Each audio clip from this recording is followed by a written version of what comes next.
일주일 동안 잘들 지내셨죠? 네. 12월 첫째 주입니다. 잘 마무리하시기 바랍니다. 매듭을 잘 지어야 또 내년도 우리가 기대가 되는 겁니다. 옆 사람 한번 이렇게 쳐다보세요. 옆 사람 한번 보세요. 그렇게 웃어주세요. 이렇게 밝은 모습으로. 아기 예수 탄생 그 자유함에 대하여 라는 제목으로 하나님 말씀 전하겠습니다. 이사야 선지자는 이사야 61장 1절 2절에서 예수님이 이 땅에 아기의 몸을 입고 오실 것을 예언하면서 그 오시는 이유를 이렇게 말하고 있습니다. 가난한 자에게 아름다운 소식을 전하기 위해서 온다 라고 말하고 있습니다. 예수님도 똑같이 누가복음 4장 18절에서 이 본문을 인용해서 똑같이 이야기하고 있습니다. 그러니까 본인이 이 땅에 온 이유를 목적을 분명히 알았던 거죠. 왜요? 가난한 자에게 아름다운 소식을 전하기 위해서 왔다. 굉장히 시적인 표현입니다. 여기서 가난한 자가 의미하는 게 뭐냐? 가난한 자란 죄로 말미암아 자유를 빼앗겨버린 사람들에 대한 은유입니다. 그래서 가난한 자란 죄로 말미암아 무엇을 빼앗겼다고요? 자유를 빼앗겨버린 자들에 대한 은유입니다. 죄는 하나님의 형상을 따라 지음받은 고상하고 거룩한 하나님의 사람들을 죄의 종으로 전락시켜서 그들의 마음을 삐뚤어지고 어그러지게 만들었습니다. 혹시 여러분 가운데 난 성격이 더러워, 나는 왜 이렇게 삐뚤어졌지, 난 이렇게 못났지, 왜 어그러졌지 라고 생각하는 사람들은 그게 본래의 자기의 모습이 아니라는 사실을 기억해야 됩니다. 죄로 말미암아 삐뚤어지고 우리 마음이 어그러졌기 때문입니다. 죄는 우리의 영혼과 마음에 가장 강력한 타격을 입혔던 것입니다. 그러면서 가난한 자의 마음의 상태, 현재 처한 상황을 이렇게 말해주고 있죠. 마음이 상한 자, 포로된 자. 이 포로됐다는 것은 무엇인가에 속박되었다, 제한되었다, 통제되었다. 이런 사람은 행복할 리가 없죠. 그렇죠? 마치 감옥에 갇힌 것처럼 속박되고 제한되고 통제되었다. 그리고 어두운 이 세상에 갇힌 자들이다. 가난한 자들이 처한 현재 상황을 이렇게 이야기하고 있습니다. 그리고는 메시아가 다시 오실 것이다. 메시아가 다시 오실 때는 어떤 자로 오시냐? 보복자로 오실 것이다 라고 이사야서에서 말해주고 있습니다. 보복자로 오실 것을 선언하면서 슬픔에 처한 죄인들을 위로하고 있다는 사실이죠. 온 것이 아니에요. 앞으로 오실 것이다 라고 하는 거죠. 미래에 대해서 쓴 글들을 우리가 묵시문학이라고 그러죠. 예언.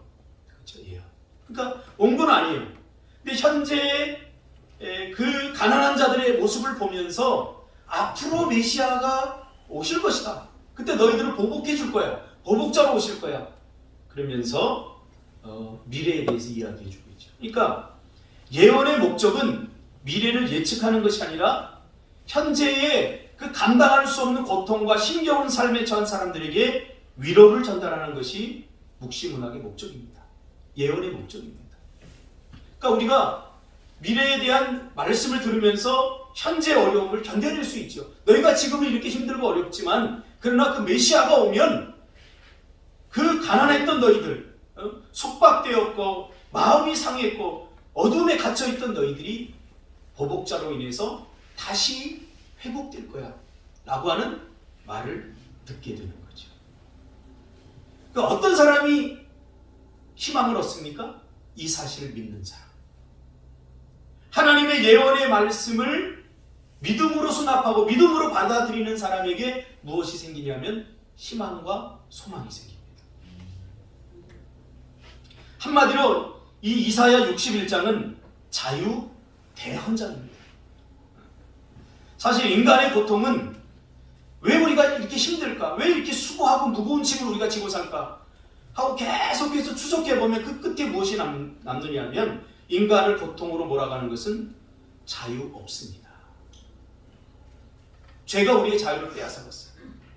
자유 없음에서 겪게 되는 죄가 주는 고통들 아닙니까?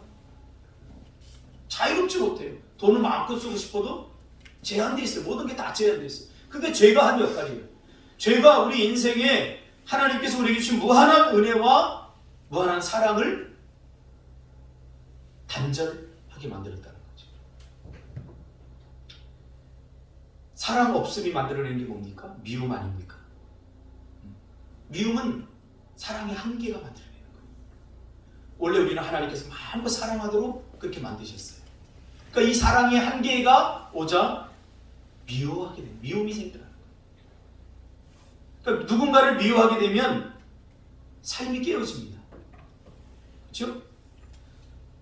그러니까 왜 삶이 깨어지나 가만히 보면 누군가를 미워하면 자유를 상실하게 되기 때문에 내가 하고 싶은 대로 못해요. 누군가 미우면 계속 그 사람이 내 마음에 남아서 계속 미움이 생겨요. 이게 뭐냐면 매이게 되는 거예요. 거기 매이게 되는 거예요. 그래서 뭘 잃어버립니까? 하나님이 우리에게 주신 자유를 잃어버립니다.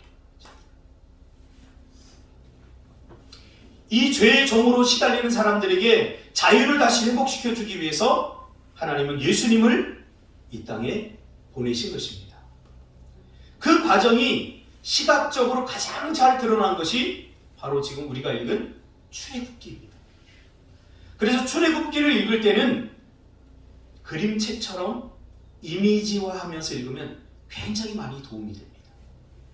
출애굽을 그냥 글로 읽지 말고 그 글을 읽으면서 한번 상상해 보시고 한번 이미지화해 보세요. 이거 얼마나 도움이 되는지 몰라요. 저는 출애굽기를 정말 은혜스럽게 읽었을 때가 있는데 언제냐면 그림책으로 읽었습니다. 어떤 분이 자신의 그 딸이 뭐 캐리커처 이런 거 해가지고 성경 출애굽기를 번역을 했다고 그 책을 한번 선물해 줬어요. 재밌더라고요. 야, 그림이 그려져요. 그 글들이 그림으로 막 그려지는데 너무 잘 그렸어요. 이분은 기도하면서 이걸 그린 것 같아요. 하나님은 430년 동안 자유인으로서의 삶을 빼앗기고 종으로 시달리는 이스라엘 백성들에게 자유를 선언하시고 그들을 구원하십니다. 왜요? 죄가 빼앗아간 것이 우리의 자유이기 때문이죠. 자유를 주시고 자유를 누리게 하기 위해서.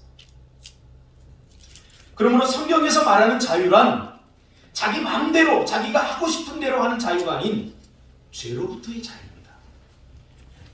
이것을 우리가 분명히 해야 됩니다. 왜냐하면 죄가 사람을 통제하고 죄가 속박하기 때문에, 구속하기 때문에. 죄를 지면 어디 가요? 감옥에 가요. 어제 제가 잠깐 2차 대전 때 그 영화를 잠깐 봤는데 포로 수용소에 관한 이야기. 미군들이 한 300명이 포로 수용소에 일본 사람들한테 잡혔어요. 모든 것이 다 통제당하고 있어요. 심지어 먹을 것까지, 생각할 자유까지 다 속박당합니다.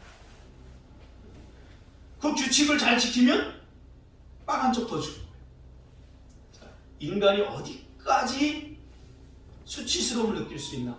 그것을 적나라하게 제가 어제 봤어요. 죄가 바로 우리의 자유를 속박하고 통제한다는 거죠. 그러니까 죄가 있으면 이게 해결되지 않으면 우리는 절대로 행복할 수 없어요. 기껏해야 우리의 행복은 감옥 안에서의 자유지. 그렇죠? 빵 한 쪽 더 먹을 수 있는 그 자유밖에 없는 거죠. 이렇게 죄는 사람을 유혹으로 묶어서 죽음과 절망으로 인도하기 때문에 죄는 불행이요 저주이기 때문에 우리 죄에 대해서 경각심을 가져야 됩니다. 죄는 굉장히 달콤합니다. 모든 것을 다 줄 것처럼, 세상 모든 것을 다 누릴 것처럼 아주 매력적으로 다가옵니다. 그러나 거기에 묶이게 되면 결국 죽음의 증상들을 가득 안고 자유를 잃은 채 죽음보다 못한 삶을 살아가게 되는 것입니다. 하나님은 이 세상을 그렇게 본 거죠. 죄의 증상들, 죽음의 증상들로 가득한 세상, 죄에 묶여있는 사람들을 봉기게 된 거죠. 이 상태는 절대 행복할 수 없기에 하나님은 예수 그리스도를 보내주셔서 이 죄의 문제를 해결해 주시기를 원하셨던 거죠.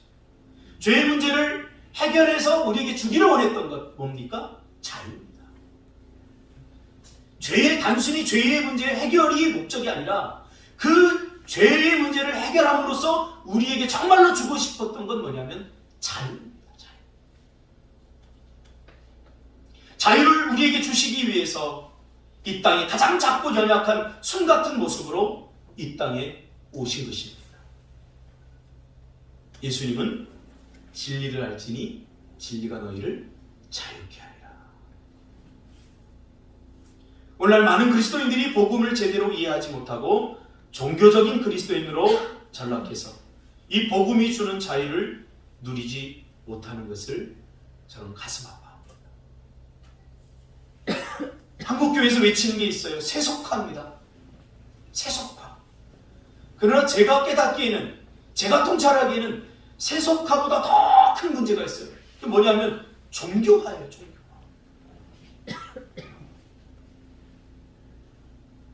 교회가 세상처럼 변질되는 것도 문제지만 그러나 모양만 갖추고 본질을 잃어버린 교회, 이게 더 큰 문제라는 거예요. 그것이 세속화를 더 가중시킨 거예요. 저는요, 오늘 당장 누가 저를 죽인다고 해도 저는 예수를 부인할 수 없어요. 왜? 복음을 경험하고 주님을 경험했기 때문에. 내가 가진 거 다 잃어버려도 저는 상관이 없어요. 주님이 나와 함께 하시기 때문에. 내 목회가 실패해도 저는 상관이 없어요. 왜? 주님이 나와 함께 하시기 때문에.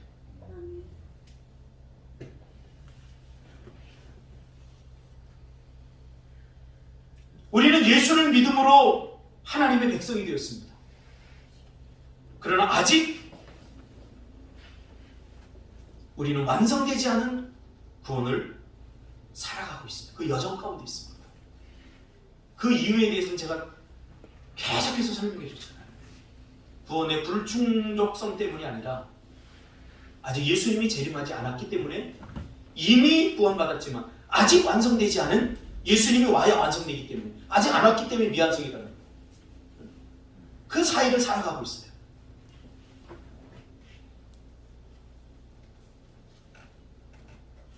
이미 구원받았지만 아직 완성되지 않은 이 구원을 살아가는 우리에게 가장 중요한 게 뭡니까? 하나님이 우리에게 주신 복음을 누리는 겁니다. 자유를 누리는 겁니다. 복음을 다른 말로 바꾸면 자유입니다. 십자가, 그리스도가 준 자유입니다. 그런 의미에서 광야는 어떤 의미냐? 광야는 자유를 누리기 위한 훈련의 장소인 것입니다.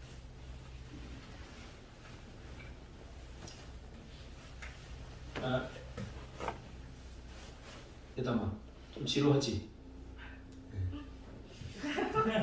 어제 글을 써내라고 이제 했더니 쓸 게 없나 봐요. 그래서 나는 예원이한테, 미래의 예원이한테 편지를 쓴 거야. 그러면서 네가 내년에 뭐 이제 설교를 듣게 되면 약간 지루하기도 하고 하면서 막 그때 졸면 안 되고 막 이렇게 썼어요. 그걸 제가 받았는데 조금 지루할 수 있어요. 그러나 자꾸 듣다 보면 이해가 가요. 근데 어느 날은 지루했는데 이렇게 눈을 떠보니까 자기가 설교를 듣고 있더래요. 막 그런 것도 썼더라고요. 네, 충분히 이해합니다. 그래서 청소년부 예배가 필요하고 아이들은 아이들 예배가 필요한 겁니다.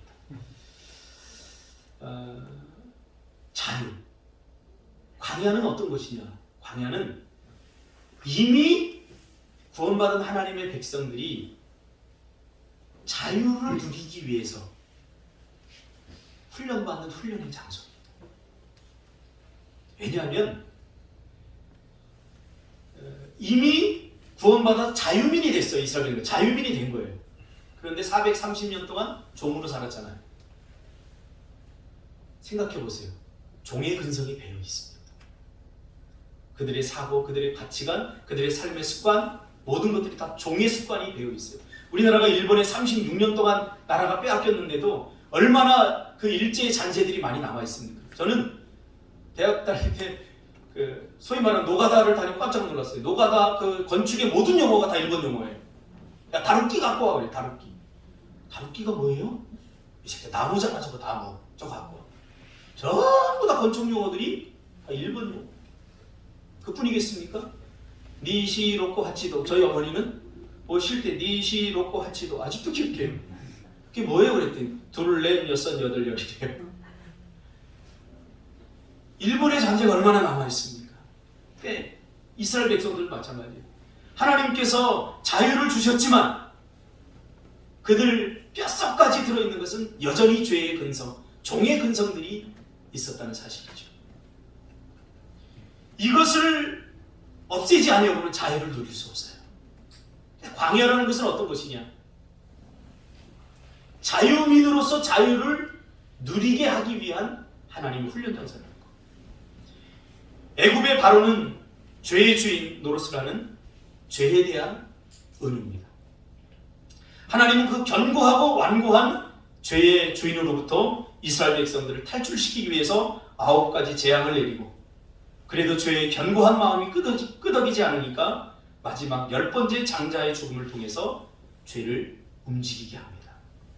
그리고 6월절 어린 양의 피를 문술죄에 바른 사람, 즉 예수 그리스도. 6월절의 어린 양이 누굽니까? 예수 그리스도 아닙니까? 예수 그리스도를 믿음으로 믿은 사람 안에서 구원이 이루어지게 되고, 그리고 그 구원이 이루어진 사람들을 데리고 홍해를 건너게 됩니다. 왜 하필이면 하나님께서 홍해를 만나게 하셨을까? 이런 기적은 가끔 나오죠. 광야 40년 생활 동안 가끔이라기보단 더 자주 나옵니다. 그 기적을 보여주신 이유는 뭐냐면 우리의 믿음을 강화시켜 주시기 위해서입니다. 내 인생의 주인이 나라 하나님이다. 하나님을 드러내기 위해서.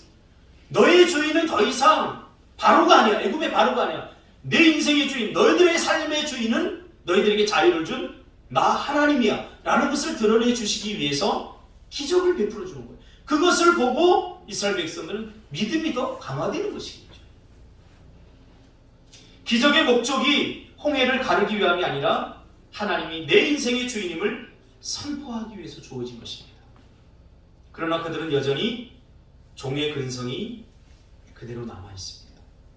그래서 익숙한 대로, 자기가 지금까지 한 대로, 자기 마음대로 발을 딛고 결정하고 판단하고 선택함으로 일주일이면 갈 수 있는 가나안을 가지 못하고 40년 동안 돌게 된 것입니다.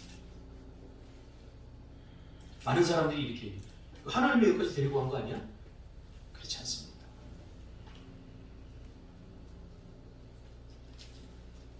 그들은 여전히 구원받았지만 그들이 딛는 발걸음은 세속적이었고 죄의 성품이 가득한 생각과 그 판단과 결정으로 발을 디딘 겁니다.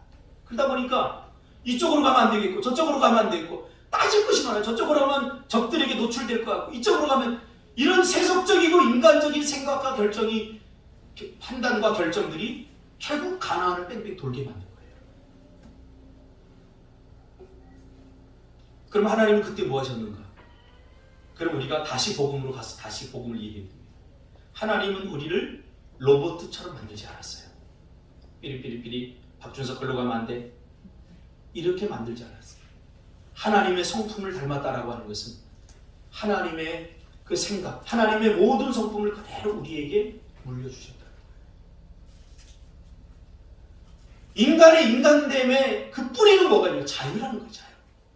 그래서 하나님은 우리를 함부로 터치하지 않으셔요.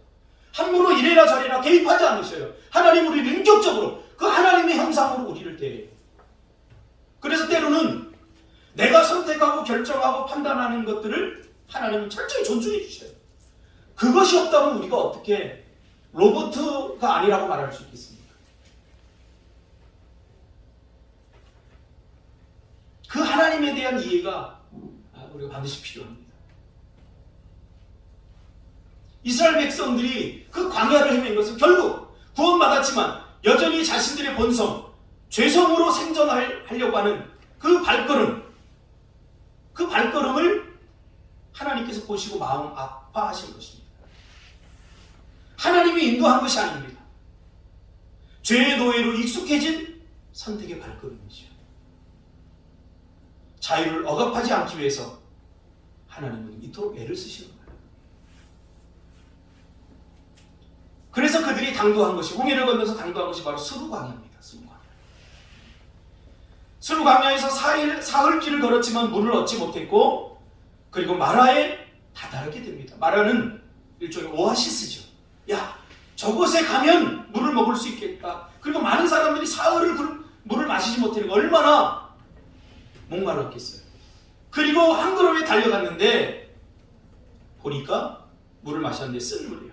먹지 못할 물이라는 거예요. 마라라고 하는 건 쓴 물이라는 거예요. 이 비슷한 표현이 룻기에도 나오죠. 그렇죠?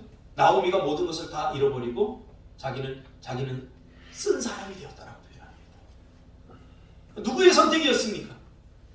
베들레헴을 떠났던 것, 가뭄 때문에 베들레헴을 떠났던 것은 누구의 선택이었습니까? 나오미의 선택이었습니다. 그 가족의 선택이었습니다. 그러니까 여러분, 우리가 신앙생활 한다는 것을 우상을 섬기듯 신이 나의 모든 것을 다 결정해주고 다 선택해주고 판단해주고 그렇게 생각하면 안 됩니다. 하나님은 우리에게 이미 생각할 수 있는 머리를 주시고 지성과 이성을 주시고 다 주셨어요. 근데 이게 죄로 말미암아 타락해서 우리가 선택하는 것들이 결국 기쁨이 되지 못하는 것들이 많다는 거예요. 왜? 우리 안에 죄성이 많기 때문에. 그것들을 지금 훈련시키기 위해서 하나님께서 광야를 겪게 하시는 거죠. 이 물을 마시고 나서 그들의 이스라엘 백성들이 상황을 한번 봅시다. 어떻게 한다고 그랬어요? 물을 마시고 쓰니까 못 마시게 되자 이스라엘 백성들이 불평하고 원망했다라고 성경은 이야기해 주고 있습니다. 근데 모세의 반응은 어떻습니까? 모세는 불평하고 원망하지 않고 기도했다라고 이야기합니다. 백성들은 모세에게 익숙한 대로 우리가 무엇을 마실까?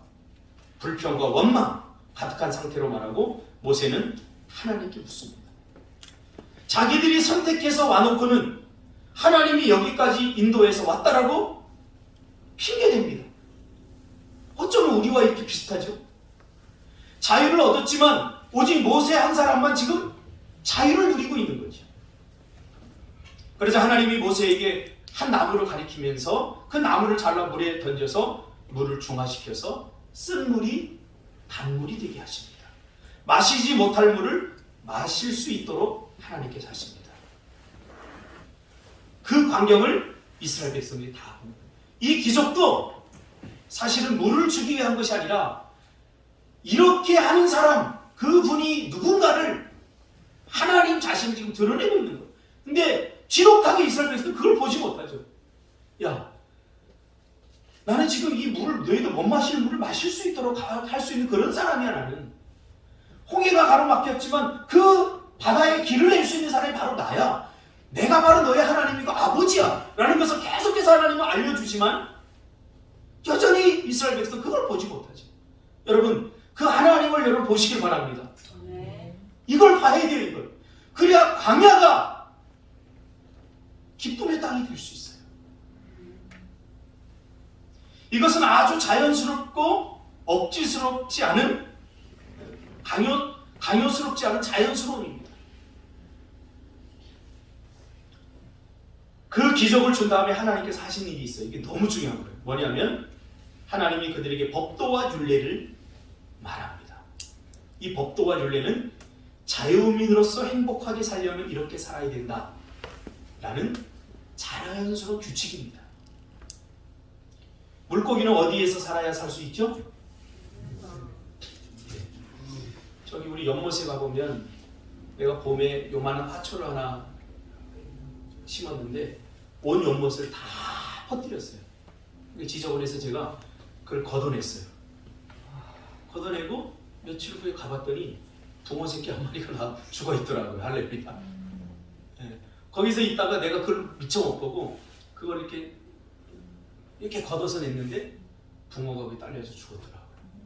붕어가 왜 죽었을까요? 물 밖으로 나와서 죽은 거예요. 이 자연의 법칙이에요. 하나님의 창조의 원칙이 있어요. 우리 그것을 벗어나면 안 돼요. 남자는 여자하고 결혼해야 돼요. 이게 창조의 법칙이에요. 물고기는 물 안에서 살아야 돼요. 물고기가 왜 나는 날지 못할까 나오는 수가 죽는 거예요. 새들은 하늘에서 행복한 거예요.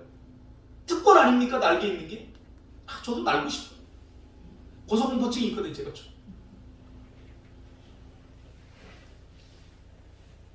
이렇듯 하나님의 사람들은 하나님의 말씀 안에서 살아야 됩니다. 이게 창조 원칙입니다.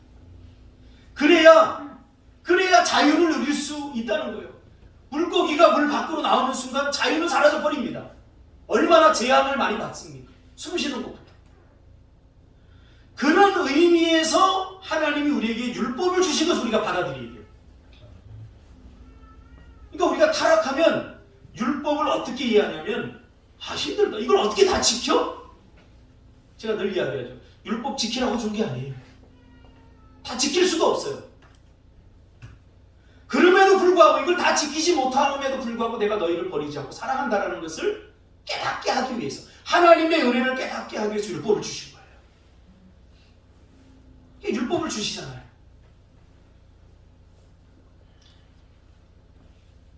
율법은 자유를 누리라고, 그 안에서, 그 범위 안에서, 물 안에서 누리듯이 말씀의 범위, in Christ, 그리스도 안에서 그 말은 말씀의 바운더리 안에서 그 말이에요.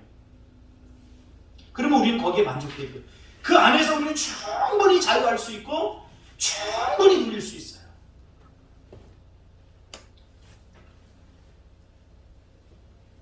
그런데 하나님의 말씀이 속박의 상태, 강요의 상태로 느끼는 것은 율법주의화 되었기 때문입니다. 그래서 저는 우리 교회가 앞으로 우리 교회가 다른 교회보다 사실 굉장히 그 조직들이 활성화가 안 된 거를 저는 참 감사하게 생각해요. 저는 어릴 적부터 교회에 다녀서 정말 속박의 상태를 많이 느꼈어요. 저는 20대 때 저도 그렇게 보냈어요. 근데 복음을 깨닫기 전까지는 너무 힘들었어요. 내 삶이 없는 거예요. 그냥. 교회가 다 살아야 돼. 교회 삶이야. 저는. 그러니까 율법화되었을 때 제 모습은 벗어나고 싶었어요. 사실 교회에서. 저 같은 경우는 열심히 하니까 다 시켜요. 주일학교 교사부터 시작해서 성가대 지휘부터 시작해서 저 안 해본 거 없어요. 안 해보니까 저 멀티예요. 안 해본 거 없어요. 다 해봤어요. 처음에 너무 좋았는데 어느 정도 시간이 지나니까 주일 오는 것이 살짝 두려워요. 이제 번아웃 되는 거죠. 그러다 시간이 좀 지나니까 나도 그냥 큰 교회 다니고 싶다는 생각이 들기 시작해. 작은 교회라서 그렇다고 생각합니다. 근데 큰 교회도 똑같습니다. 헌신하는 몇 사람이 다 합니다. 근데 복음을 이해하고 나서 얼마나 감격적이고 감사한 일인지 깨닫게 됐어요. 율법은 자유입니다. 그러면서 율법을 주시고 나서 하나님이 하시는 말씀이 있어요. 이게 다 연결이 되거든요. 나는 치료하는 하나님이다. 그러니까 죄의 특성은 뭐냐면 병들게 하는 것이고, 죄는 죽음의 증상들을 만들어냅니다. 질병, 불평, 원망, 자기중심성. 특별히 우리가 놓치고 있는 건 뭐냐면 불평과 원망은 절망의 증상이고 죽음의 증상입니다. 그래서 불평하지 말라는 거예요. 원망하지 말라는 거예요. 제가 인천에서 목회할 때 어떤 분이 남편인데 자꾸 불평하는 거예요. 남편인데 자꾸 원망하는 거예요. 그거 듣는 것도 하루 이틀이지. 성경 공부 잘하고 은혜 받고 나서는 남편 성토대로 끝나버려요. 제가 그랬어요. 그럼 이혼하세요. 그랬어요. 할렐루야. 이혼해야죠. 그렇게 마음에 안 드는데 왜 자꾸 붙들고 살아? 그냥 하는 소리죠. 그래서 그냥 하지 마세요. 이 죽음의 증상이기 때문에. 불평하고 원망하는 것은 절망의 증상입니다. 불평과 원망은 우리가 눈에 있는 자유를 빼앗아가는 거예요. 그래서 불평하지 말라는 거예요. 불평하는 순간 우리가 어디 가는 줄 아세요? 우리는 다시 광야로 들어가는 거예요. 왜? 이 훈련이 아직 안 됐기 때문에. 자유민으로서 자유를 누리는 훈련이 안 됐기 때문에 불평과 원망은 우리를 광야로 인도하는 거예요. 여러분 경험해 봤잖아요. 불평 원망해 보세요. 여러분의 삶의 주변이 광야로 바뀝니다. 그래서 광야를 겪게 하신 것입니다. 죽음의 증상, 죄의 증상 중에 하나가 바로 그거기 때문이죠. 죄의 종으로 살았던 이스라엘 백성들에게 가장 큰 스티그마, 흔적은 불평과 원망이었어요. 종으로 430년 동안 살면서 그들에게 익숙하게 남아있던 게 뭐냐면 뿌리 깊은 죄인지도 모르면서 그들이 가지고 있었던 감추어지고 숨겨진 것, 불평과 원망입니다. 자유민과 죄인의 차이는 자유민은 자신에게 일어난 일을 스스로 선택하고 결정했기에 스스로 책임지려고 하는 거룩하고 고상한 책임의식이 있습니다. 모세에게 있었던 거죠. 모세는 지금 그 이스라엘 백성들 여기까지 끌고 왔어요. 근데 마실 물이 없는 거예요. 이걸 해결해야 돼요. 책임지려고 하다 보니까 불평과 원망할 사이가 없어요. 저는 목회를 하면서 이게 무슨 말인지 알겠더라고요. 목회를 하다 보니까요, 불평하고 원망할 새가 없어요. 성도들의 수많은 문제들을 해결하려고 하다 보니까 불평할 새가 없어요. 원망할 새가 없어요. 그러나 죄의 종으로 살았던 사람들에게는 불평과 원망밖에 없었습니다. 왜요? 이스라엘 백성들은 종으로 살아. 종의 특징이 뭐예요? 자기에게 모든 권리가 없기 때문에 주인이 시키는 대로만 했기 때문에 그래요. 시키는 거예요. 저희 가서 뭐 가져와. 그거 안 되면 누구 탓하면 돼요? 주인 탓하면 되는 거예요. 그러니까 종은 익숙해져 있어요. 탓하는 것에. 네가 그거 시켰잖아. 안 되잖아. 종은 불평과 원망, 탓에 익숙해져 있어요. 그 불평과 원망, 탓하는 걸 가지고는 자유를 이룰 수 없다는 거예요. 하나님은 너무나 이걸 잘 아시죠. 여러분 불평해 보세요. 이미 하나님의 백성이지만 역출에 굽해서 다시 애굽으로 들어가게 됩니다.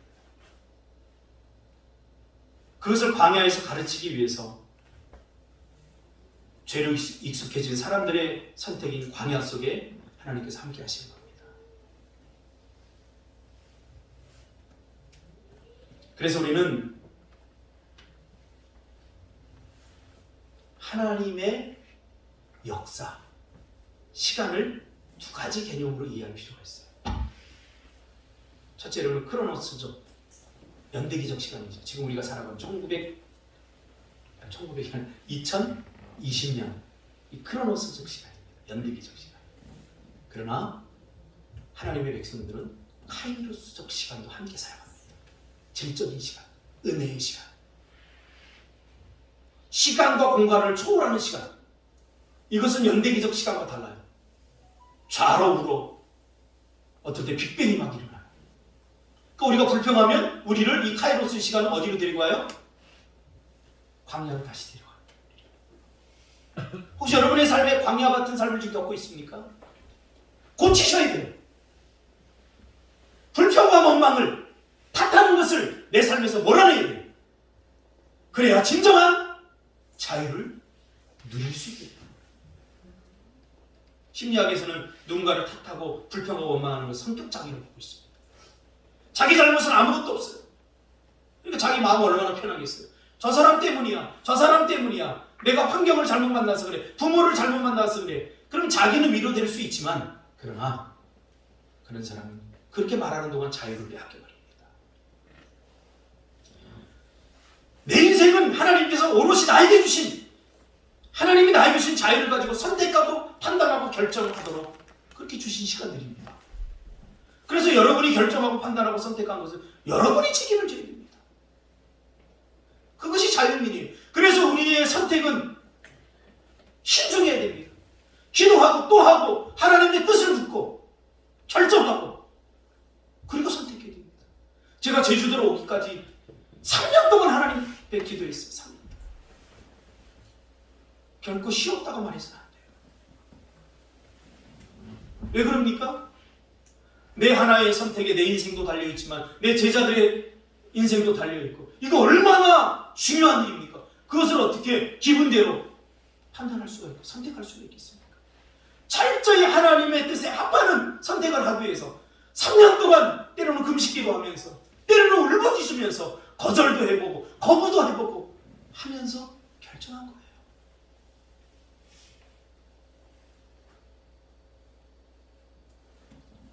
불평과 원망, 탓은 법적으로 우리 자유를 얻었지만 실존적으로 현실에서는 종의 삶을 살게 하는 거예요. 그러므로 말씀은 속박이 아니라 자유를 누리게 하기 위한 안전장치입니다. 하나님의 말씀. 여기를 벗어나면 죽습니다. 여기를 벗어나면 안 됩니다. 불행해집니다. 말씀이 우리를 그것을 내비게이션 해주는 거예요. 그 말씀이 속박입니까? 나를 살리는 거죠. 나를 안전하게 하는 거죠. 제가 언젠가도 얘기했지만 제가 백령도에서 어릴 적 유년시를 보냈어요. 거기 북한하고 8km예요. 맑은 날은 북한 애들 이렇게 움직이는 것까지 다 보여요. 불난 것도 다 보여요. 그렇기 때문에 섬 사방에 뭐를 심어놨냐면 지뢰를 심어놨어요. 왜냐면 북한 사람들이 수시로 넘어와요. 어릴 적에 사이렌 불 방공으로 들어갔어요. 북한 비행기가 막 떠다니고 발칸바 따따따따 막 쏘고. 그러니까 사방에다가 지뢰를 심어놨어요. 같이 철망해놓고. 그런데 돈이 너무 많이 드니까 위장으로 심어놓은 거 있어요. 일부는 아주 중요한 쪽을 심어놨는데 어떤 곳에는 지뢰라고 빨간 글씨로 써놓고는 안 심어놓은 것도 있어요. 근데 참 신기한 게 있어요. 그 철망으로 이렇게 한 1m 정도 그 안에 온갖 이쁜 꽃들은 다 피고 특히 해당화. 여러분 해당화가 거짓말 조금 못해 주먹만 해요. 봤어요? 해당화 나무가 무슨 미루나무처럼 이렇게 굵어요. 거기 그냥 놔두니까 자연적으로. 거기에는 더덕. 지나가면 김성호 집사님 더덕 냄새 나잖아요. 철저만 지나면 더덕 냄새가 쫙 나요. 그러니까 어린 우리들이 유혹받지 않을 수가 없어요. 근데 더 큰 유혹은 뭔지 아세요? 어른들이 야 여기 다 지뢰 심어놓은 거 아니야? 가끔가다 지뢰 안 심어놓은 데도 있어. 이런 이야기, 이거 듣지 말아야 될 이야기인데 들어요. 어릴 적에 시골 사는 아이들은 다 학교 마치면 소를 한 마리씩 끌고 소모기로 나갔거든요. 내 친구가 갔다가 지뢰라고 이렇게 써냈는데 여기 혹시 아닐 수도 있어 하고 더덕을 큰 거를 캔 거예요. 이게 문제였던 거예요. 그래서 결국은 지뢰 밟아 죽었어요. 지뢰, 하나님의 말씀은 우리를 보호하고 안전하게 인도해 주기 위해서 주신 말씀이에요. 이걸 속박의 상태로 여기다니요. 그처럼 어리석고 그처럼 아동틱한 사람이 어디 있겠습니까? 복음의 삶이란 이 자유를 살아내는 것입니다. 뭐든지 다 할 수 있지만 뭐든지 다 하지 않는 삶. 이 복음의 삶 위에서 시작되는 것이 신앙생활이고 전도고 선교입니다. 미얀마에 갔더니 그 제자들이 그런 얘기를 했다고 선교사님이 저한테 자랑하더라고요. 선교사님 자랑하는 거 잘 못 봤는데 몇 년 전에 갔더니 자랑하더라고요. 자기 힘을 얻었다. 그러니까 복음을 계속 전해서 아이들은 늘어나는데 쟤네들이 정말 예수를 믿나 안 믿나 이게 참 궁금했던 거예요. 근데 그 1세대 리더십들이 모여서 하는 이야기를 들었대요. 서로 이제 그러더라고요. 너 예수 믿어 정말? 나 안 믿잖아. 막 이렇게 농담삼아 얘기하면서 그들이 내린 결론이 뭐냐면 우리가 예수는 안 믿을 수 있을지 모르겠지만 그 말이 의미를 잘 모르겠지만 우리는 선교사님을 믿어. 선교사님이 믿는 하나님을 믿어. 선교사님이 저렇게 우리를 사랑해주고 우리를 위해서 좀 먼 땅, 그 좋은 조건을 다 버리고 이 땅에 와서 우리에게 복음을 전하고 우리를 사랑해주는 것 보면 하나님은 살아있는 거야 라고 지네들끼리 이야기를 하더래요.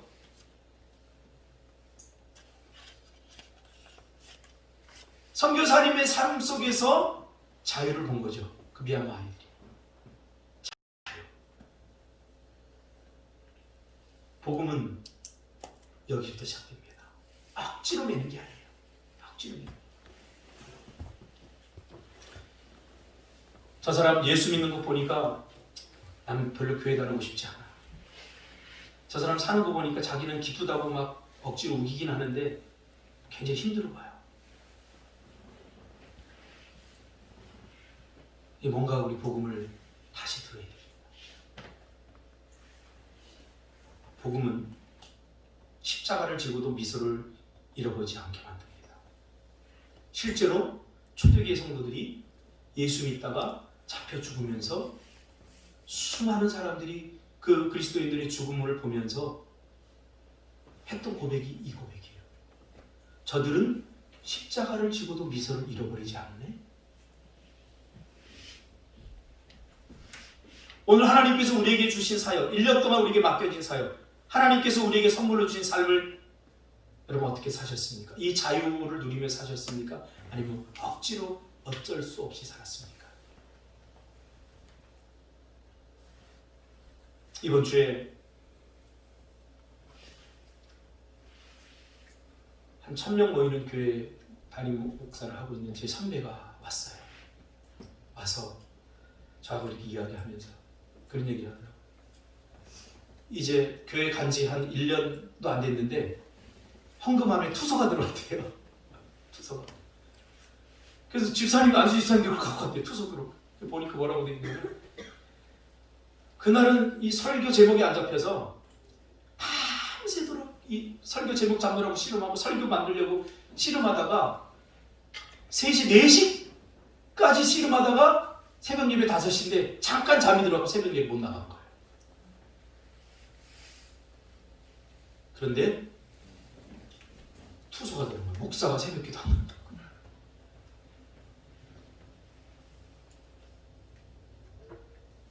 그래서 형 나와 그랬어요. 그래서 저한테 하는 얘기가 참 부럽다. 멋지게 목회한다 저한테 그러더라고요. 다른 사람 보기에는 다른 사람이 다 그렇게 보여요. 저도 나름대로 다 힘든 점이 있어요. 참 감사한 게 뭐냐면 저는 자유예요. 혹시 여러분들도 교회에 묶여 있는 사람 있습니까? 주일 한번 빠지는 것에 대해서 죽겠네. 그러지 마세요. 그렇게 살지 마세요. 자꾸 눈에 보여지는 것. 11조 이거 반드시 드려야 돼. 은혜를 깨닫기 전까지는 이게 힘든 일일 수 있어요. 그런 것에 제발 좀 매이지 말라고요. 저 다 이해해요. 여러분이 어떤 상황에 있든지 저 다 이해할 준비되어 있어요. 예수님도 다 이해합니다. 오죽하면 못하고 오죽하면 빠지고 오죽하면 그러겠어요. 이 삶이 녹록지 않지 않습니까? 이 마음으로 서로를 대해야 돼요. 서로를. 성도는 목사를 그렇게 대해야 되고 목사가 얼마나 힘들었으면 새벽 기도도 못 나올까. 그리고 지네들끼리 기도 헤쳐가고 가면 되지. 열받네 그냥. 제 톨보 목사 그랬대잖아요. 톨보 목사. 김성훈 집사님 아니고 멋있습니다. 김성훈. 월세 만나서 막 힘들어서 여기저기 막 하다가 안 되니까 택배 알바를 나갔어요. 택배 알바 나가서 밤새도록 택배하고 들어와서 깜빡하고 새벽기도 못 나갔어요. 청년들 몇 명 나와갖고 막 쥐들끼리 수군거리더래요. 그래서 열받아서 오늘 뻥치고 나고 야 이놈 새끼들아! 목사가 얼마나 힘들었으면 새벽기도 못 나갔겠냐. 니네들이 한국하면 안 되겠니?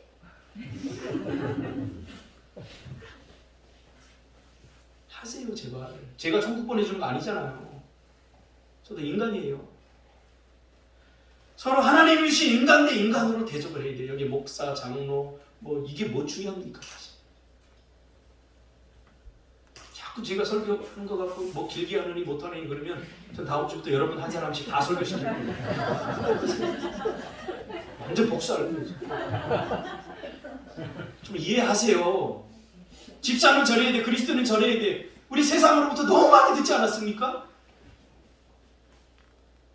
그리스도인은 잘못 안 하는 사람이 아니라 잘못했을 때 용서해 주는 사람이에요.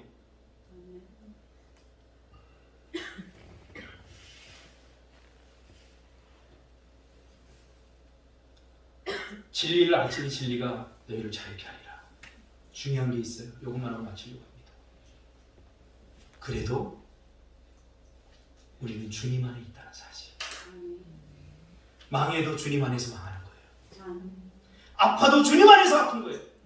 실패해도 주님 안에서.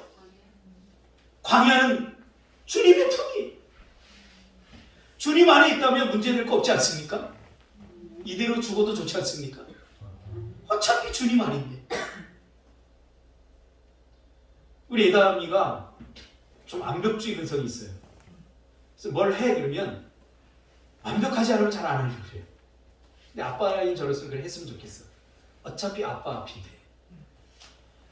기타 한번 쳐봐. 그럼 잘 못 치면 치고 싶은데 못 치는 거라고. 기타 한번 내가 보내줄 텐데. 부족함과 연약함을 아빠 앞에서 보이면 그것이 은혜가 되고 그것이 체험이 될 텐데. 반면에 우리 예원이는 달라요. 해 그럼 하고 해요. 그래서 겁나요. 야, 정기 어린이 회장 뽑는데 얘들아 나가봐. 난 이번에 안 나갈 거야. 그래서 안 나갔어요. 우리 예원이는 나 나갈래. 쟤 나가면 안 되는 애예요. 모든 것이 다 딸려. 뭐 공부부터 해서 다 딸리는데 나간대요. 그리고 아서는 뭘 이렇게 뭘 만들어요. 포스터를 다 만들어요. 그래서 집사람이 보고 그래도 잘 만들어야 되잖아. 그래갖고 야 희수 선생님 부르다가 현성이 누나 언니 육하니까 멋지게 만들어. 됐어? 내가 만들 거야. 그리고 만들고 가는 거 보면 뭔가 딸려. 저렇게 해서는 안 뽑힐 것 같아. 근데 그게 이뻐요. 그 허물과 그 연약함을 내가 더 많이 알기 때문에 더 도와주고 싶고 더 뭔가를 자꾸 채워주고 싶은 거예요. 여러분 기억하세요. 이제 우리는 어쩔 수 없어요. 망해도 주님만, 실패해도 주님만, 죽어도 주님 아니에요. 기도하겠습니다.